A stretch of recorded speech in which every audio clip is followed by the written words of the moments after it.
Ny tsangana ny komity fiombona ny cadre politique nisy arak'izany ny zavatra izay notakin'ity komity ka isan'izany ny fanatanterahana ny artikla fa 4 sy fa 7 izay ao anatin'ny sorodalana amin'ny fampiavana pirenena eo amin'ireo cadre politique ary ihany koa ny fiantsona ny filohan'ny pirenena mba handray andraikitra mahakasika ireo cadre politique hatrany.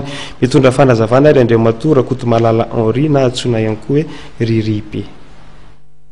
Midromo ketina ny komity iombonan'ny cadre politique nanomboka tamin'ny 2002 ka hatramin'ny androany zany dia mivondrona ao anatiny io komity iombonan'ny cadre politique io avokoa. Ny zavatra takinay dia zavatra anankitelo tamin'ny FFM zany.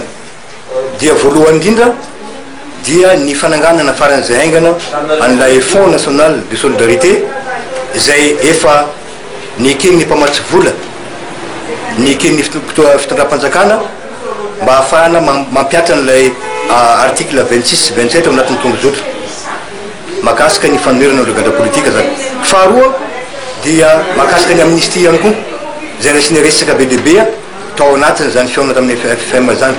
Ary ny fahatelo izay iverina fa zava-dehibe indrindra dia mahakasika ny fampiavanam-pirenena izay anisany dingana lehibe fampiavanam-pirenena ny fitambaran'ny cadre politique rehetra. Tsy moramora ny manala an'izany lonilony sy alahelo tamin'ny zavatra nahazo teo firenena kanefa ny tombontsoa ambonin'ny firenena no mijerena. Ary zay dia mamaly ny antson'ny filoha-pirenena izay miroso amin'izany fampiavanam-pirenena zany.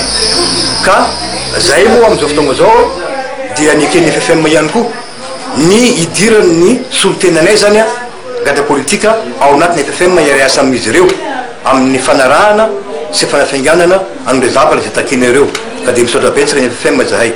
Eto zay dia manao antso amin'ny fitondram-panjakana indrindra fa ny filoha Iradonarmadiana. Tsapanay ny finiavanao Andriamato filoha hiditra amin'izany fampiavanam-pirenena zany. Fantatra ihany koa ny fitiavan-tanindrazana nananao.